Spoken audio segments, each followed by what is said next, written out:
From celebrating a $3,000 tax refund like it's a bonus, to realize it's just your money and could grow into $250,000 if used wisely.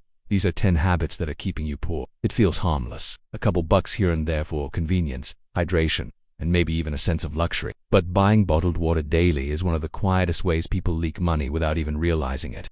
Why do we fall for it? Because bottled water is marketed as pure, clean, and somehow better. The branding is beautiful, sleek labels with words like natural spring, electrolytes, or pH balanced. It feels healthy, you're taking care of yourself. It's also grab and go, which is perfect in a busy world. And hey, it's just $2, right? But here's the reality. Bottled water is up to 2,000 times more expensive than tap water. According to the Beverage Marketing Corporation, the average American spends over $100 per year on bottled water. That may not sound like much until you realize the alternative tap water costs just 0.004 cents per gallon. If you're buying a $2 bottle daily, that's $730 a year on something you could be getting for essentially free. And then there's the environmental cost. Over 60 million plastic water bottles are thrown away each day in the US alone. Most don't get recycled. You're not just paying money, you're also paying into a massive global waste problem. Let's talk about Chris from Phoenix, a regular guy with a gym membership, always carrying a designer plastic water bottle from the gas station. He estimated he bought 3 a week more when working out. Over 5 years, he calculated he'd spend over $3,500 just on bottled water. That's a round-trip vacation. That's part of a down payment. That's ridiculous. So, what do the financially smart people do instead? They invest in a high-quality reusable water bottle, and if they're concerned about purity, a home filtration system, a one-time investment of $20 to $100, and you're set for years. Now let's run the numbers. If you'd invested $730 annually into a simple index fund with a 10% return for 20 years, comment water if this one hit a little too close to home. And speaking of expensive habits that feel justified, let's talk about that shiny little gadget in your pocket, the one you replace every year, like it's a fashion statement. It starts with a buzz, a new commercial, a sleeker design, better camera, more speed. Suddenly your current phone feels slow, outdated, and almost embarrassing. So you upgrade again and again. People justify it as Ali. It's my main device. I need it for work, I'll trade in the old one. The emotional pull is strong. It's tech. It's status. It's convenient. But behind the glass and aluminum is a financial habit that quietly drains your net worth. Let's break it down. The average flagship phone now costs between $900 and $1,300. If you're upgrading every 1 to 2 years, that adds up fast. Even if you're trading in or financing through your carrier, you're still paying a premium, often stretched out over 24 to 36 months with interest, insurance, and fees. Now here's where it gets sneaky. Most people don't need the upgrade. According to consumer research, less than 20% of users even utilize the new features of a flagship phone. The cameras improve, but your Instagram photos still look the same. The processor gets faster, but you're still scrolling through emails and watching cat videos. Take Amanda, a freelance designer in Chicago. She upgraded her iPhone every year because she needed it for client work. When she finally tracked her expenses, she realized she'd spent over $4,800 on phones in 5 years and was still using a laptop for all her actual design work. I was convincing myself it was a business decision, she said. So what do the financially savvy do instead? They hold on to their phones for 4 to 5 years. They skip the hype cycle. When they do upgrade, they buy 1 or 2 generations behind for a fraction of the price, often refurbished and unlocked. Let's compare. If you saved $1,000 every 2 years instead of upgrading, and invested it with an annual return of 8%, you'd have over $22,000 in 20 years. That's not just a phone plan, that's a life plan. But if you think phones are expensive distractions, just wait until we unpack the comfort trap that's eating away your money, one delivery bag at a time. It feels like freedom. Tap a few buttons, and your favorite meal shows up at your door, piping hot and perfectly timed to your cravings. No prep, no dishes, no effort. But behind that convenience is a habit that's quietly torching your wallet. Why is it so tempting? Because it solves modern problems. Time, energy, decision, fatigue. You're tired after work. Cooking feels like a chore. Delivery apps promise ease, variety, and speed. And in the moment it feels like a smart use of time, outsourcing your hunger so you can relax or keep working. But the truth, you're not paying for food. You're paying for convenience, markups, delivery fees, service fees, and tips. According to studies from Forbes and Business Insider, the average food delivery order costs 91% more than the same meal made at home. That $18 pasta you order 3 times a week, it's costing you nearly $3,000 a year for meals you could make yourself for under $1 for each. Let's make it real. Josh from Seattle was spending $30 a pop on sushi delivery 3 nights a week.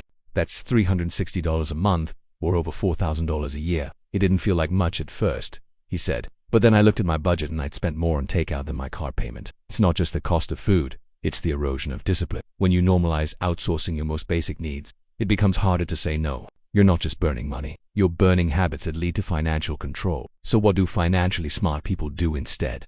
They prepare meals, they cook in bulk, they master 5 go-to recipes that are fast, healthy, and cheap. Some use grocery delivery as a compromise, pay for convenience once, then eat at home all week. Here is the money math. If you redirected $250 per month from food delivery to an index fund with a 10% return, you'd have nearly $200,000 in 30 years. That's the cost of convenience. And speaking of slow leaks you barely notice, let us talk about the silent subscriptions draining your account every single month, even the ones you forgot existed. They start off harmless. A free trial here, a $9.99 month deal there. Before you know it, your inbox is full of renewal receipts and your bank account is quietly bleeding. The worst part, you're not even using half of them. Why do people fall for it? Because subscriptions promise ease, access, and identity. You're not just paying for content or a service, you're paying to feel informed, entertained, fit, productive, and when the cost is small, we shrug it off. It's just $10. But those small costs add up. According to a 2023 survey by CR Research, the average American underestimates their subscription spending by over 200%. Most people think they spend around $80 a month. The real number is closer to $219. That's over $2,600 a year. For what? Half-watched shows, unused fitness apps, or newsletters you don't open. Let's look at Tara, a marketing coordinator in Denver. She signed up for a meditation app, 3 streaming services, an online course platform, and a digital magazine. Each one felt small and purposeful, she said. But after 2 years, I realized I hadn't logged into half of them in months. She ran a subscription audit and canceled 9 services, saving over $1,800 annually. And here's the kicker. Many companies rely on you forgetting. They bury cancel buttons. They auto-renew you.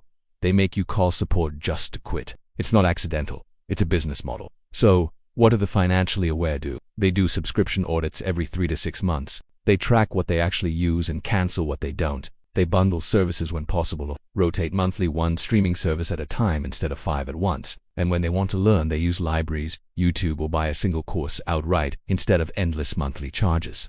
Now the comparison. If you cut just $100 per month in wasted subscriptions, and if this one stung, subscribe if you've ever found a forgotten charge that made you question everything. But if you thought silent subscriptions were bad, wait until you hear how. By now, Pay Later is selling you debt disguised as freedom. It feels smart. You break a $200 purchase into 4 easy payments of $50, no interest, no credit check, no problem, right? But by now, Pay Later is not a clever budgeting tool. It's a high-risk illusion dressed up as convenience. So why do people go for it? Because it sounds like freedom. You get what you want today and deal with the cost later. No big upfront hit to your bank account. Plus, the companies behind these offers use friendly branding and phrases like interest-free or split payments to make it feel like a modern, savvy decision. But here's what they don't highlight. According to Consumer Reports in the CFPB, 1 in 3 users ends up missing at least 1 payment. When that happens, you get hit with late fees, damaged credit, and sometimes escalating interest. And if you're juggling multiple BNPL purchases across apps, it becomes incredibly easy to lose track of your real debt. Meet Marcus from Atlanta. He used BNPL to buy new clothes, electronics, even groceries. It didn't feel like debt, he said. It just felt like I was spacing things out. But by the time he checked his accounts, he had over $1,200 in upcoming payments across 6 different purchases. His paycheck was already spent before it landed. I wasn't living ahead, I was living in debt. Financially smart people see it differently. They either pay in full or they don't buy. If something needs to be split into payments just to make it feel affordable, they see it as a red flag. Instead, they build a short-term savings buffer and treat that like their BNPL fund. No interest, no surprises. Here's the math that really stings. If you use BNPL for purchases of $400 each year, and each one ends up costing you an extra $50 in fees or interest due to missed payments, that's $200 gone. But if you had instead saved and invested that $1,600 total into a basic eat, you'd be sitting on over $10,000 after 20 years. And if you thought for easy payments was a lie, wait until we look at the so-called luxury deals that promise savings, but end up being status traps in disguise. It looks like a steal. A $600 designer bag marked down to $289. 1,200 Australian dollars watch is now going for $499 for a limited time only. You tell yourself, I'm saving money, but you're not. You're spending money on things you didn't plan to buy, all because of a fake discount. Why do we fall for this? Because it feels like winning.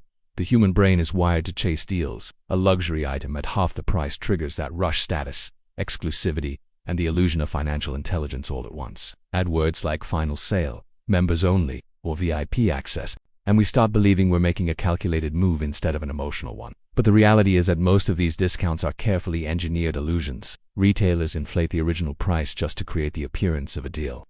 That $600 handbag, it was never really worth $600. It was priced high so the markdown would seem irresistible. Let's talk about Jenna from Miami. She prided herself on being a smart shopper. She never bought full price, only discounted designer goods. After 5 years, she realized she had over $12,000 worth of luxury items in her closet, many barely worn. Worse, she still carried $6,000 in credit card debt. "I thought I was building a wardrobe," she said, "but I was just collecting liabilities." So what do wealthy or financially disciplined people do instead? They spend with intention, not emotion. If they buy luxury, it's after thoughtful research, and they don't chase seasonal discounts. Some wait for timeless pieces, others skip the category entirely and invest in long-term assets instead of short-term signals. Now here's the cold financial truth. If you spend $3,000 a year on discounted luxury items and instead invested that money in a compound interest account with a 9% return, you'd have over $40,000 in just 10 years. That's not a purse. That's part of a property. And speaking of emotional spending, let's talk about tax refunds a moment. People treat like free money, when in reality, it's just the government giving back what was already yours. And how you use it makes all the difference. It feels like a bonus, a pleasant surprise in the spring, a little windfall from the government that you can finally enjoy. Vacation, new clothes, big dinner, why not? It's not like it was in your budget. But here's the truth. A tax refund isn't free money. It's a refund of your money. And treating it like a gift is one of the most overlooked habits keeping people broke. Why do people act this way? Because of the way refunds are framed. You get a check in the mail or a direct deposit labeled tax refund. It sounds like a reward, it feels like a win. But it's actually the IRS giving back what you overpaid. You gave them an interest-free loan for 12 months, and now you're celebrating the return of your own money. Let's break this down with facts. Let's look at Tyrone from St. Louis. He used to get excited every spring. Refund season was the shopping season, he said. One year he used it to buy a new TV, the next year a designer jacket and a short trip to Vegas. Then he started tracking his finances and realized he was giving up monthly cash flow just to enjoy one short-lived splurge every year. "It was my money the whole time," he admitted. "I just didn't treat it that way." So what do financially aware people do instead? They adjust their withholdings so they don't overpay. That way, they keep more money in every paycheck throughout the year and use it intentionally to save, invest, or pay off debt. If they do get a refund, they treat it like any other income. They give it a job before it gets a chance to disappear. Now here's the bigger picture. If you took a $3,000 refund every year and invested it instead of spending it, in 25 years you'd have over $250,000 with consistent market returns. That's not pocket money, that's $250,000. And if that refund behavior sounds too familiar, wait until you see how credit card rewards, yes, even the free flights, can actually push you deeper into debt. It feels clever. You're using the bank's money, collecting points, getting cash back, maybe even scoring a free flight or a hotel stay. The logic is seductive. Spend what you already would and earn while you do it. But for most people, credit card rewards are a distraction from what's really happening. Overspending, interest, and a subtle shift in behavior that costs far more than the perks are worth. Why is it so tempting? Because it feels like hacking the system. You hear stories about people flying business class for free or racking up thousands in rewards. Credit card companies lean into this fantasy. They know rewards create a psychological incentive to spend more. And they're right. Studies show that people spend up to 20% more when using a rewards card instead of cash or debit. Let's make it personal. Danielle, a school administrator from Boston, had 6 different rewards cards. One for groceries, one for travel, one for restaurants, and so on. She tracked her points religiously, but she also carried a balance every month. Between interest, annual fees, and missed payments, she lost over $1,400 in 1 year. Her free vacation ended up costing her far more than a paid one would have. The banks count on this. Rewards are not a gift, they're bait. Less than 1/3 of all cardholders actually redeem their full rewards value. Many let points expire. Others spend just to hit a minimum threshold. It becomes a game, and like most games run by billion-dollar companies, the house usually wins. So what do financially strategic people do instead? They simplify. They use 1 or 2 cards that align with their real spending, pay the balance in full every month, and never chase bonuses that require unnecessary purchases. Many even avoid rewards altogether, preferring debit cards or cash to maintain better control. Now here's a reality check. If you spend an extra $300 a month just to chase 2% in cash back, you're earning $6 while spending $3,600 more a year. If you had saved and invested that instead, you'd have nearly $100,000 in 20 years. And if you think rewards are dangerous, just wait until we get to emotional decisions that put your actual name on someone else's debt. Because next up is the high-risk habit of co-signing loan. It feels noble, selfless. Even someone you love is in a tight spot. They just need a little help and your signature. You trust them, you want to believe in them, so you co-sign the loan. But here's what most people don't realize. The second your name goes on that dotted line, their debt becomes your responsibility entirely. Why do people do it? Because it's emotional. It's not about the numbers, it's about the relationship. Saying no feels like betrayal. And the lenders make it sound simple. You're not paying, just guaranteeing. But legally, that's false comfort. If the borrower misses even one payment, your credit score drops. If they default, you're on the hook for the full balance plus fees and penalties. Let's look at actual data. According to a study by creditcards.com, 38% of people who co-signed a loan ended up paying some or all of it themselves. Even worse, 28% said the experience damaged the relationship they were trying to protect. Financial pain plus emotional fallout. Tig Malik from Detroit. His cousin needed a car to get to work. The bank wouldn't approve the loan alone. So Malik, 6 months later, the cousin lost his job and stopped making payments. Malik only found out when his credit score dropped by 112 points.